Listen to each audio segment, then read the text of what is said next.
Your daily dose of sports talk is here. Highlights, interviews, and analysis. From the entertainment capital of the world, Sports Wrap with Jason Page starts now. And we welcome you to it, this Thursday edition of the show, penultimate show of the week. Lots to do over the next 60 minutes. All across the United States and Canada, we appreciate you watching on more than 270 affiliates. If you're watching on YouTube worldwide, you could be watching. You could be listening on the Sports Wrap with Jason Page podcast. We appreciate that too. Lot to do over the next 60 minutes. Sam Yarnell will be here, hanging out with us for most of the show today. Don't see enough of Sam these days. Miss him. But he'll be hanging out with us for the bulk of the show today. Had a conversation yesterday with David Aardsma, former big league reliever and closer who hangs out with us every Wednesday on the show. That conversation was so long, we had so much content that we'll give you more of that conversation coming up, talking all things Major League Baseball with him. Yesterday, we got into it on the Jazz Chisholm situation with the Yankees situation. The lollipop incident of 2026, as well as Rafael Devers and everything going on with him and the San Francisco Giants. That coming up. We'll have an extended conversation coming up. Some things you didn't get to hear us talk about coming up a little later on in the show. Also, some odds and ends from Major League Baseball. A frightening ordeal for people in Venezuela and how it impacted baseball there. We'll give you some video from that. And the Mets, they just keep on metting. That's coming up a little later on in odds and ends as well. But we start things out as we always do on this Thursday edition of the show. It's time for the big story, which is presented by the Daily Wrap. If you have not done so yet, subscribe to the Daily Wrap. It is our Substack newsletter, the Sports Wrap with Jason Page newsletter. We take the top story of the day, we give it to you in newsletter form every day. Go and subscribe to the Sports Wrap with Jason Page newsletter on Substack, called the Daily Wrap. Just scan the QR code right there, and it'll give you access to the Daily Wrap. It's free. Some people charge for their Substacks. I'm not doing that, at least not yet. May do it eventually. We're not doing it now. So go sign up while you can, while it's free. We appreciate you doing so. All right, the big story today is out of the NBA. That guy's in a good mood today. You know why? Because he's going to be joined by this guy, Anthony Edwards, and the Minnesota Timberwolves making a trade on Thursday morning, just as we were putting the show together. And it kind of changed the trajectory of the show and what I was going to talk about here in the big story. LaMelo Ball is headed from Charlotte to Minnesota. Naz Reid and Josh Green head from Minnesota to Charlotte to play for the Hornets. And this is interesting because when the T-Wolves got rid of Julius Randle, it was just assumed Naz Reid would step into Julius Randle's role. Well, that's not going to happen now. And, you know, look, the T-Wolves have decided to set themselves up with a big three of sorts because they're big believers in Jaden McDaniels and his future. The 25-year-old, I think he averaged 15 or 16 points a game this year. He is somebody they have a big belief in that organization. He was untouchable as far as this offseason was concerned. But they also have Anthony Edwards. Now they add LaMelo Ball. Think about that backcourt with Ball and Anthony Edwards. And there was thinking that they were going to have to make a move after they moved Julius Randle, after they were disposed of by the San Antonio Spurs in this postseason. The thought was they were going to have to do something to keep Anthony Edwards happy and to keep him from potentially bolting or asking for a trade. And they did that by bringing in LaMelo Ball. Now look, LaMelo Ball's defense is not great. But as we learned this year, a lot of people, talked about the defense of Jalen Brunson ad nauseum for a number of years. And the Knicks proved you could still win a championship with Jalen Brunson being the focal point of your offense, despite the fact that he could also be a target for teams when you're talking about the defensive side of the ball. And LaMelo Ball is still young enough and athletic enough that if you get the right coach in his ear, Chris Finch, I'm talking about you, and I'm a big believer in Chris Finch. If you listen to this show, the guy consistently gets the most out of that roster every single year in a very difficult Western Conference. Injuries, the like, he still figures out ways to win games. I love this move for Minnesota. I'm not so crazy about it for Charlotte because you finally made it into the play-in game, you made it into the playoffs, you're playing, meaningful basketball in Charlotte for the first time in what feels like forever. And ultimately now you've decided to sort of strip away one of the big pieces of that in LaMelo Ball. Best of luck to both teams. That replaces what I was going to talk about, which is the draft. But Sam Yarnell and I will discuss that coming up here in just a few minutes. One note here in the big story to finish. If you follow me on social media at the back page, you may have seen me interacting, let's use that word, with former Major League Baseball great Aubrey Huff, who, look, had a nice career. You go look at it by the numbers. Yeah, he had a couple of rocky years in Baltimore when you look at the WAR and stuff like that. But all in all, had a good career. 2-time World Series winner. Nothing bad to say about that. His post-baseball career, which is now like 13 or 14 years old, has been nothing short of a dumpster fire. He has been a human dumpster fire. He traffics in hate, he traffics in bigotry, he traffics in homophobia. I decided to take him to task yesterday for doing those things. And his response was basically to threaten violence against me. Here, DM me, get into my DMs, I'll give you my address, you can come down here to San Diego and we'll fight. We'll have a duel. Look, I'm generally not a fighter. I choose to use my words to get across what I want. It's not to say I've never had any violent moments in my life.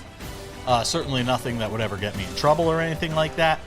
But Aubrey Huff, I don't even know why I'm giving him the oxygen that he so richly craves in these sorts of things. But Aubrey Huff is one of the saddest excuses for a human being I've ever seen. All you have to do is go and read his social media to figure out the kind of human he is. The scary part is that he's actually infected the gene pool, which is kind of scary that he has kids. But at the end of the day, I have to stand up for what I believe is right.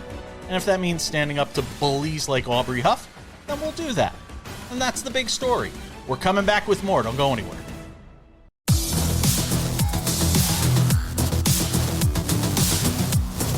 Welcome back to the show.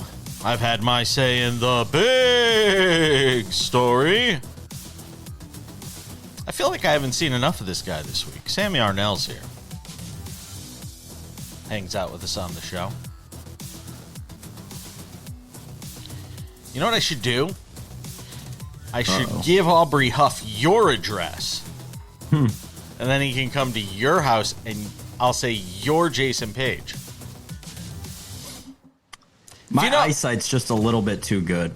My eyesight is a little bit too good. But Jason, let's call a spade, right? I don't think, you might, right?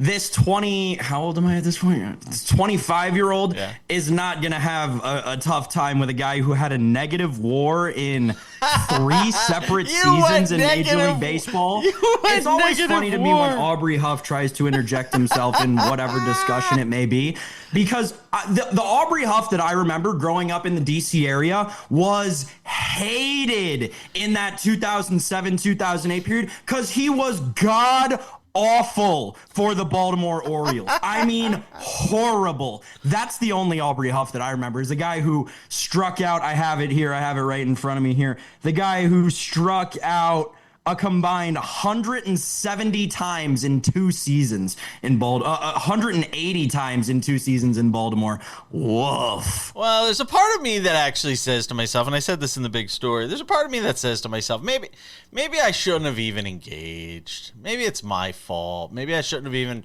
bothered engaging, with somebody who just traffics in hateful rhetoric towards anybody that isn't, a white Anglo-Saxon male. Maybe I should have just let it be. Maybe I should have been the bigger man. And then I'm like, you know what? Sometimes you got to at least verbally punch the bully in the face and let him know that you're not going to kind of take it laying down.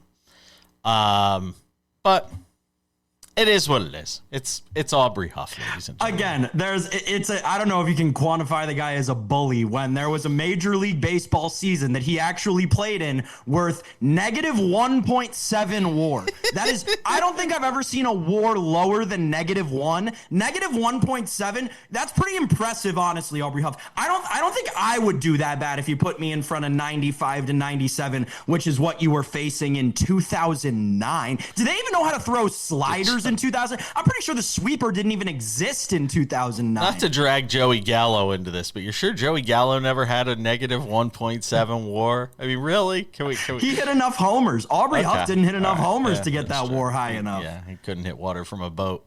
So anyway, let's talk about the NBA draft for a few minutes. Now that we got that out of our system, NBA draft concluded last night, Sam. And there's always going to be these questions about who wins the draft. And as I also pointed out in the big story takes, it was a two-parter. You don't know who wins these drafts until years from now. I'll give you an example. You can go and look this up and go look at my Twitter timeline or my X timeline or things I've said on radio or television over the years. I never get too crazy about the draft because you just don't know what these guys wind up equating to when they get to the NBA. And I don't know, maybe it's not fair to compare baseball and basketball in this regard. But you get guys in high school and in college that crush the baseball. You get guys that even get up to the AAA level and put up monster numbers. And then they get to the major leagues and they suck. And they just don't meet the expectation level that a lot of people set for them. You just don't know what's going to happen when guys get under the bright lights against the very best of the best, as opposed to, those 1A guys that exist, the lack of 1A guys that exist on the collegiate level or in the G League or wherever they may be. So it's difficult for me sometimes to sit here and try and tell you who I think is going to be good. The one guy I thought was going to be good was Scoot Henderson. I thought Scoot was actually going to be a lot better than he's turned out to be. And he played well in the postseason and started to show some signs. And he's still really young, so he may still turn out to be really good because a lot of these guys get into the league so young these days. But, I thought Mara to Oklahoma City was a great pick. I love that. It's also, sort of a shot across the bow for Chet Holmgren to get his you-know-what together. I saw that as a good move. I loved Terrace Reed going to San Antonio because of the fact that he can be developed within that organization and there won't be the rush for him to be as successful as some first-round picks need to be when they get into the league. And there's all the usual suspects, Sam. A.J. DeBonce to Washington, you're happy. The Jazz get Darren Peterson. The top 4 or 5 picks was basically what we thought it was going to be. Have at it. You got 2.5 minutes. Knock yourself out. Yeah, the modern NBA draft, Jason, it's very weird because of kind of some of the things that you pointed out, right? And I think when, you're, first of all, 100% right. We're not actually going to be right about who's the winner and loser of this draft, quite frankly, until like 2 years from now. Because what is the most important thing? And you can take this back over the last 10 NBA drafts. What is the most important thing? It's not the lottery. It's not the top 5 picks. It's not who goes number 1 overall. It's who finds a good player in the second round.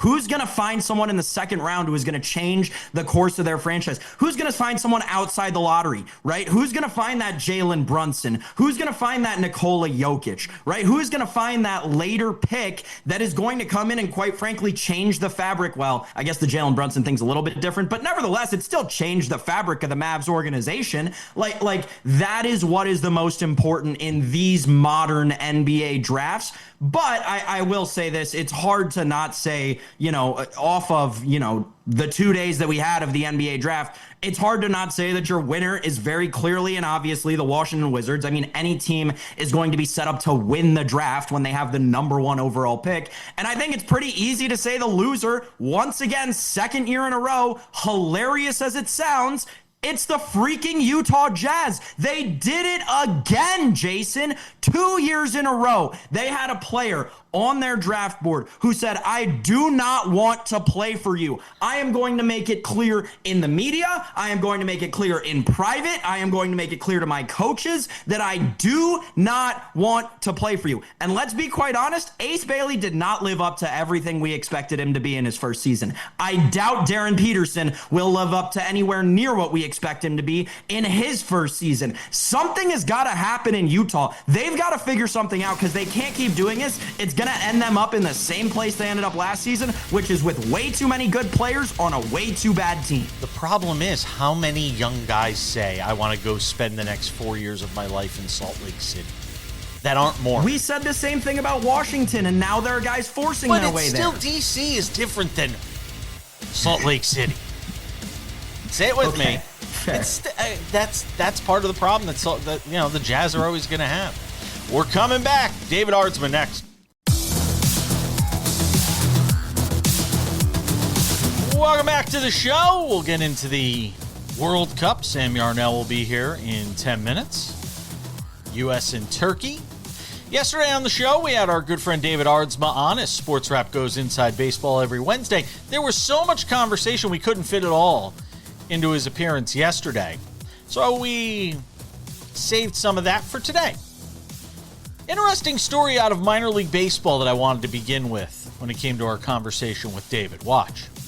Did you see this thing about the kid who was supposed to be a huge prospect for the Rockies have had like 2 prospects retire in like the last year. This kid who was playing in Hartford, Benny Montgomery.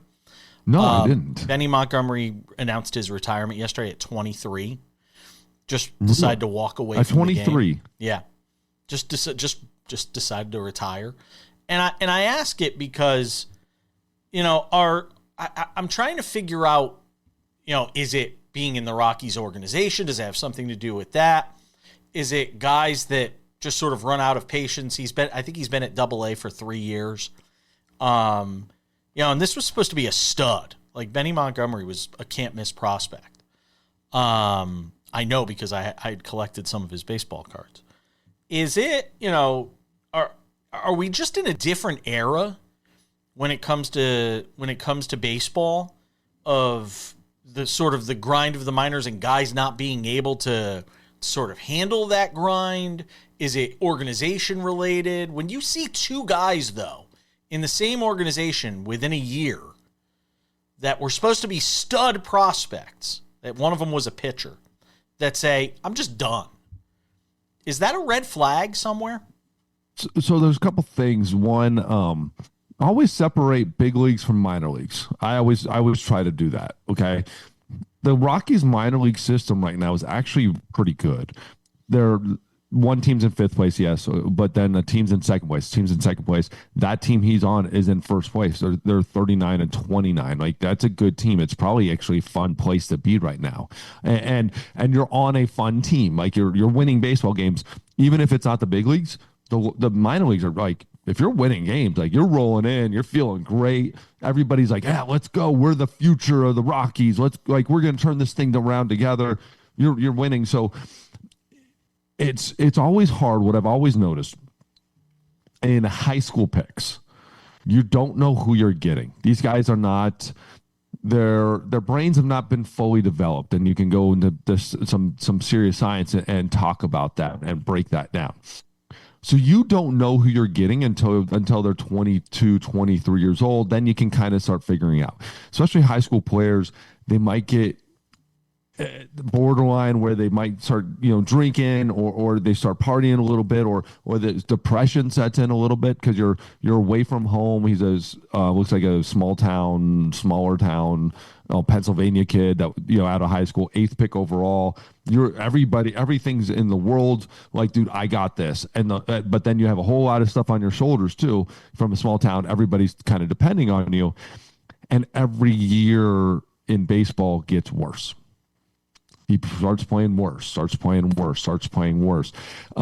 Usually in some organizations, what you'll do in that point, you'll move them. You'll get them up to AAA. Like, even if the numbers don't warrant it? Absolutely. Because it might be a mental right? It might be that mental grind. You have you sit there and go, so dude, hey, you know what? We like how you're working. We like what we're seeing. He hit 283 at 21 in 2024 in AA in this small sample. But dude, like, all right, hey, we know who you are. We're seeing you. We're gonna move you up, give you a new place to play. Albuquerque, like just hit the ball in there. Yeah, it's gonna go. It's gonna go, and your numbers are gonna feel good. And you might start feeling good about yourself. But when you stick a guy in a spot and then you just see him constantly kind of spiral and struggle, that's the worst thing you can do, especially a first rounder. And you know what? They might have a log jam and they might not be able to move him to AAA, but you got to get the kid out of somewhere. Trade him. Move him. Can I ask you, what's the bet if you had advice to give? If you had advice to give to a minor leaguer that's that of that age, that's sort of grinding and is feeling sort of the way that Benny Montgomery obviously did. If you could get into somebody's ear in that situation, what would you say to them? I'm a generally positive person in all this you stuff. Are. You are far more positive than me. I am always a glass half full. Like, one, you have to find a support system outside of baseball that's gonna build you up and support you in this endeavor. Two, it's never as bad as you think it is. It isn't as bad as you think it is. Like, get your head up. Those type of things. Three, you're goddamn getting paid to play the game you love. Don't go back to when you were a little leaguer and how great that baseball felt. Take that to the ballpark every day. If you can't take to the ballpark every single day and you're constantly in this grind, then it is time to walk away. Then it is that time. But the problem is, like, these things will spiral. Yeah, every team has mental health professionals that are trying to help and they're doing their best. But sometimes you just need somebody who's real with them and said, get your fucking ass, let's go. Pick it up. Like, pick yourself by the bootstraps. But as an organizationally thing, I do two things. I have to move them. I have to get them out of there somewhere. Trade them or move them up. Because when you see that thing happening, you can't just, you have to look at the situation. And what's the worst that happens? I give him 2 weeks, 3 weeks in AAA, the kid doesn't hit, we release him anyways, or we trade him anyways, or he quits anyways. Like, one last thing before I let you go. Skubal saying win or else. Love it. I love it. Yeah. Hey, man. But say it publicly? Really? You got to say it publicly? Hey, dude. Shots fired. I guarantee you there's been conversations behind the scenes and somebody doesn't feel listened to. And that's the thing. Like, there's conversation. Tarik Skubal's a great guy, great clubhouse guy. I've never heard anything bad about him. He works out down here in Arizona. And I know guys that have trained with him said, dude, he's awesome. So I guarantee you there was conversation behind the scenes and then he just doesn't feel listened to, or you know what? It's the reality and they already know it. So if he says it publicly, everybody knows it. Everybody's sitting here and listening to it. And what it does is he did it early enough to where the Tigers can do something about it. He didn't say this like after the trade deadline or something. He said it, do it now. He's got about 6 weeks. Prove to me that you guys are going to make a run at this, that we are going to make a run at this. He goes like, let's go. I love that he had a little fire, got into the White Sox butt a little bit. They need that. They need more of that. And he's showing the rest of the team, let's go. Let's fire this thing up. And he's telling them where his priorities are. He wants to be there and he wants to win baseball games. I'm okay with that in this situation. He's the leader of that team. That's the same thing as Aaron Judge coming out saying, guys, we need to win. Let's go. We're getting into the World Cup. Sam Yarnell returns next.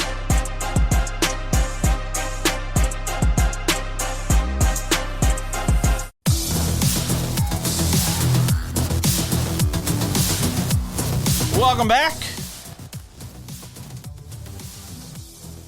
Thanks to Sam Yarnell for waiting so patiently in the virtual green room. There are new developments in the Diana Rossini story, which pains me.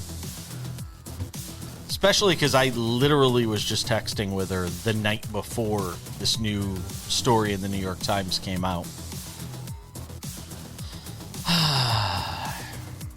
It's just people cannot quit this story. And the New York Times now is doing a whole CYA series, basically. on this thing. So we'll get to that coming up in about 10 minutes. Odds and ends still to come as well, involving the Yankees and Mets, but more so in one case, not so much the Yankees. Well, I don't know. Maybe it does involve the Yankees too. We'll get to it coming up a little later on in the show. Sam Yarnell, USA and Turkey. I don't know. When did it become Turkey? It's always been Turkey to me. I don't know. Yeah, very recently, last couple of years. Yeah, okay. Turkey and the United States meeting up late on Thursday night in Southern California, with those two teams squaring off. And look, the United States has made it clear we're not going to play our yellow card guys, or we're at least not going to start our yellow card guys, because we're not going to put ourselves in a position to potentially lose them in the first game of the knockout round. Because after this game, the yellow card situation resets and you're back to square one. And I think it's a smart move by the United States. Conversely, you'd like to get the 3-0 and set yourself up better for the knockout stage as far as, who you may play in that knockout stage. But I understand the mentality here from the United States. So it won't matter whether or not they So their win, opponent lose. is set. Their opponent is not set, but their position within the bracket is set. FIFA is very weird how they do all of this thing, but the U.S. has already secured the win in their group, so they are already set in the knockouts. They will either play the team that comes in third place in Group B, F, I, or BFJ or I. That is BFJ confusing. or I believe. Yeah, that's confusing. And there may be one more in there. It's very confusing, but the U.S. is going to play a wild card game, or a wild card team, I should say, in the first round of the knockout. That is locked in. It'll depend on how all those other groups shake out, who that exact team that they play is. Listen, the U.S. has to, now we got to get serious about this, right? The U.S. has to maximize on this opportunity. Jason, it's much like, as much as it pains me to say this, it is exactly like what you said with the Knicks at the beginning of the NBA playoffs. You're in. Okay, that's great. You should have gotten in. There was no reason that you should not have made the playoffs in for the Knicks, the Eastern Conference as weak as it was this year, for the USA, the World Cup as weak as it is this year, as much as unfortunate as that is to say, with FIFA having completely ruined the tournament basically, or with the US with how weak their group was, right? This is what you had to do. You had to win the group. You had to win the knockout stage. And quite frankly, based on how good they've looked through their first two matches, it is 100% fair for US soccer fans to be saying, we need to make the quarterfinals or else this is an absolute failure.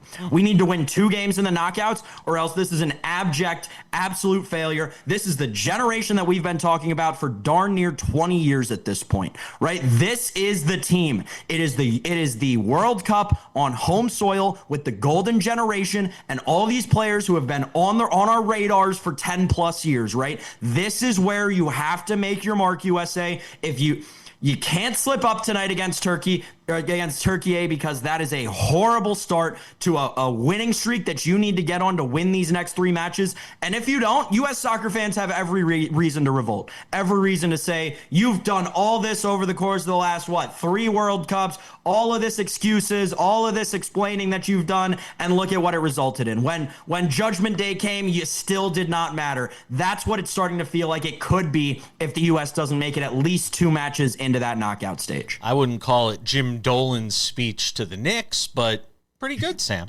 Pretty impressive there. 33-1, the United States to win the World Cup right now. If you're looking at the odds, which are up on your screen, courtesy of FanDuel. France at plus 370, Spain at 5-1, Argentina at 6-1, England at plus 650, Portugal at 10-1, Brazil at 13-1, Germany at 13-1, the Netherlands at 15. Wow, the Netherlands 15-1, and Norway just above the United States at 30-1. Anything that stand out to you, Sam? That Argentina number is about half of what it was pre-tournament. The books are scared of Argentina, and they rightfully should be. They look like the best team in this tournament. France has had a couple of weird halves. Spain, obviously, the draw. You got to kind of. It's not really been that close. I think that they've been the best team in the tournament thus far. Jason, the books have every right to be scared of Argentina right now. They look dominant. They look like they're still the best team in the world. And every single time one of his matches comes on, I am absolutely in awe of Lionel Messi. I cannot believe that he continues to do it the way that he does, Jason. They might be my favorite right now. I'm gonna root in the Spanish. I've always been a Spain guy, but I think Argentina's probably should be the favorite right now. I might have to put some money on them to win the World Cup. Interestingly, the United States plus 270 to win this game against Turkey. The tie is plus 310. And Turkey is minus 115. Or is that I think you might have that backwards? I think you have that backwards. Yeah, Turkey is plus 270. The U.S. resting all their starters is minus 115 because Turkey is not very good. This is a Turkey A team that is they've sacked their manager after the first game of the tournament. Haven't won a game yet this tournament. If the U.S. loses this game, Jason, we're pulling every fire alarm in the whole building. Then let's hope they don't lose this game. We'll have a full recap on tomorrow's show. All right, lots more to do, including the Diana Russini story, which has some new twists and wrinkles courtesy of a New York Times article. We'll get to it next.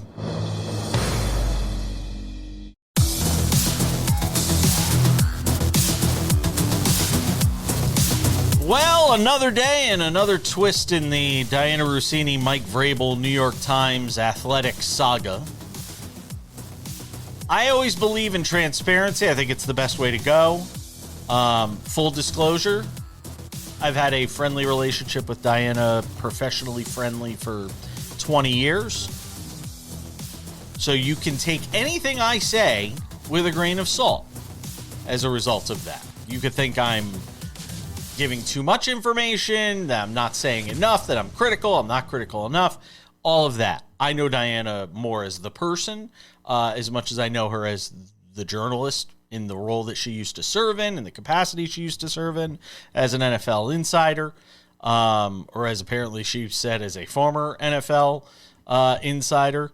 So you could take all that and do what you want with it. And again, in full disclosure, I literally was texting with her on Tuesday.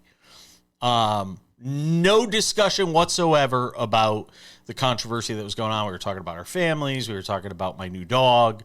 All very sort of ancillary stuff that doesn't relate to what we're about to talk about now. And I have to, and that being said, without sharing too much of my conversation with her, because I don't think she'd want that, I don't think she knew this thing was coming yesterday, based on the conversation I had with her, Sam Yarnell, because the New York Times just did everything it could to eviscerate her and incinerate her career. And again, regardless of what you may think she did or didn't do or how she handled herself in this Mike Vrabel situation, Sam, but the Times did everything it could to get out in front and distance themselves from her even further than they already had. I'm curious to get your thoughts as to, it was a lengthy expose. Even my husband read through it. He was like, my God, this is long. They went through a lot of pains here to put this thing together. I said, yep, they sure did, Sam. It was weird. It wasn't just long. It was weird. Like it was very weird. This kind of thing doesn't happen. I mean, Jason, you know this as someone who's been in the media game as long as you have. This kind of thing doesn't happen. Nope. And I don't mean the thing between Russini and Vrabel. That happens all over the place. I'm sorry to say, it happens everywhere. This kind of thing where one of the most historic outlets in American history, one of the most historic news outlets in American history, does not play tabloid journalism, has never practiced this level of tabloid journalism. And it's weird all the way down to the pocket watching within the article. The mention in the article of what the woman's salary was. What are we doing here in New York Times? I'll tell you this, in speaking to a lot of young journalists, one area in which I am probably the most connected on the show, young journalists, this turned a lot of people off from the New York Times. This honestly made a lot of people my age, in my field, in our field, very scared to work at the New York Times. This is not a good look for the New York Times, especially in an era where we just, 6 months ago went through their main competitor, the Washington Post, gutting their sports department. This is not great for big corporate media entities and their involvement in sports. This is opening the door widely for your smaller publications with still a lot of backing behind them to slide right in. Yeah, this is a tough look. I'm sorry to say it's a tough look for the New York Times to now put the precedent out there that should your employee at any point engage in anything, you will not only have their back and then not have their back later and then put out an article that completely, like you said, incinerates them. You will, first of all, defend your employee. Then you'll expose your employee. Then you'll tell everyone how much money they made. Like that's just, it's very weird behavior from an employer, right? I would be very shocked if there was not some level of, and I don't even mean personal lawsuit. I mean oversight body. I mean, there should be some, whether it's the Better Business Bureau or whether it's SAG-AFTRA. There's got to be some union, some oversight body that goes after an employer like this for putting out such personal information. That kind of stuff can't happen, right? And if you're the New York Times, if you're the suit sitting at the long table at the New York Times, you have to recognize this is bad for business, because there are going to be good journalists out there who the New York Times is going to want, who are going to look at this exact thing happening and say, $800,000 a year isn't worth it. I don't want to deal with all that. I have a friend who worked in the news industry for a long time, TV news. That was a news director, programmer on the TV side, and she writes. Her name's Jill Manuel. If you're on LinkedIn, that's where you'll find her. She writes all the time about how newsrooms are starting to understand that they're not the center of the universe anymore. Companies like the New York Times are understanding they're not the center of the universe, and apparently the New York Times maybe doesn't understand that yet, based on this kind of hit piece that they basically put out there on Diana Rossini. They're telling stories that she told publicly. The whole thing about the traffic ticket and calling an NFL head coach, which I gotta be honest, I find kind of funny, because I've gotten myself out of a couple of tickets by being Jason Page, and honestly, I have no shame in it. I really don't, because I wasn't like doing anything terrible or getting myself into any crazy trouble. It's just kind of misunderstandings with the police, and they realize who I am and they've let me go. And people are gonna say entitlement. No, it is what it is. We live in this day and age, Sam, where newsrooms are becoming less and less valuable because of social media reporting. News people in social media, the TikToks, the Instagrams of the world. And I don't think the New York Times did anything to endear themselves to that group with the hit piece they put out on Diana Rossini. There will be more on this for sure, but odds and ends are next.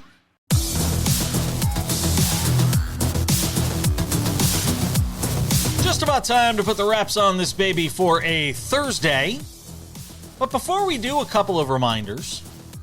The Sports Wrap with Jason Page podcast, well, it's the audio version of this show, available Monday through Friday, wherever you get your podcasts. Spotify, Apple Podcasts, YouTube Podcasts, iHeartRadio, TuneIn, Odyssey, Amazon. Anywhere you get a podcast, you can listen to this show in crystal clear audio. Simple as that. Subscribe today. We strip out most of the commercials, 45 minutes long. It works just as well in its audio form as it does its TV/video form. So go and subscribe to that. Maybe you don't have time to watch us on TV. Maybe we're preempted wherever you are. Sometimes there's games on and things like that. The Sports Wrap with Jason Page YouTube channel is the place to find all things Sports Wrap with Jason Page, of course. The Monday through Friday TV version of the show is available there. 45 minutes, all the commercials are stripped out of that, so you can watch the show there. Extended conversations are available there. Sports Wrap Originals are there. Sports Wrap Shorts. These are 1 to 3 minute long videos. News breaks, we jump in on YouTube, TikTok, Instagram with Sports Wrap Shorts. we invite you to go and subscribe to that. In addition, we now have the Sports Wrap website. Finally, I was able to get the Sports Wrap website completed. SportsWrap.tv is the place for all your information on the show. You want to find your affiliate? Go to SportsWrap.tv. All you got to do is type in your city and state. Boom. There it is, where you can watch the show on over 270 affiliates. That available at SportsWrap.tv. The podcast is available there. You can subscribe. The TV version of the show available via YouTube is available there. Sports Wrap shorts are available there. The merch store is coming soon. That'll be available there. It's already actually there. It just doesn't have any merch yet because we're still in the process of getting that manufactured. So make sure to go and check out the Sports Wrap with Jason Page website, sportswrap.tv. We look forward to seeing you over there. And without any further delay on this Thursday edition of the show, it's time for some odds and ends. Odds and ends. It must feel like the end for the New York Mets at this point. It's always darkest before the dawn, or it just stays really dark. In the case of the Mets. If you didn't see it last night, here it is. Kelly.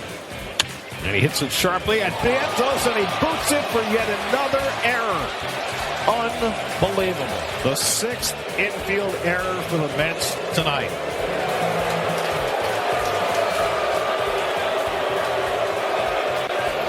Second for Vientos. And that puts runners at first and third.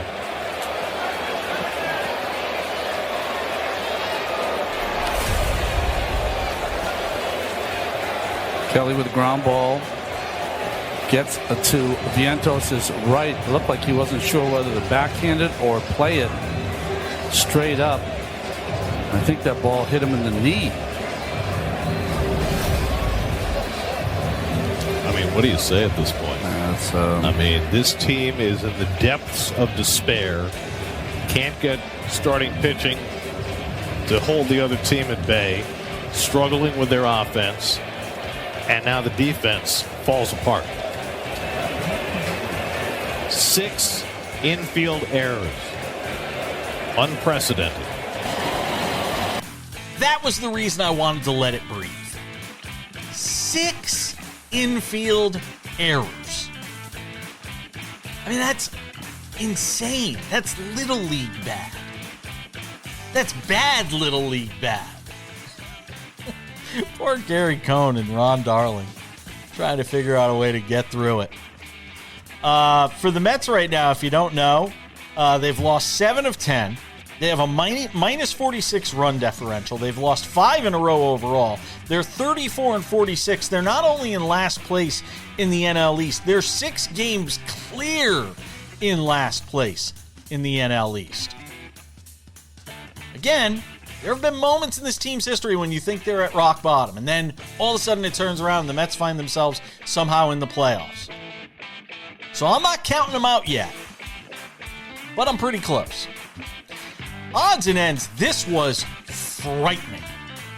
If you have not seen this was, if it looks like the camera is shaking in this Venezuelan League baseball game, it's because it is. And it's because there was an earthquake. A 7.2 and then a 7.5 magnitude earthquake within a minute or so of each other, hitting in Venezuela.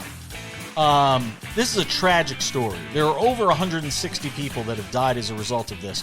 Over 1,000 are injured. Those numbers are expected to climb in the hours ahead. Say a prayer for those living in Venezuela, a country that's been in turmoil. We all know about the political stuff that's taken place, what our government has done to try and exact change in that country, whatever you may think of it, good, bad, or indifferent. This is on a whole different scale. Best wishes going out to everybody in Venezuela.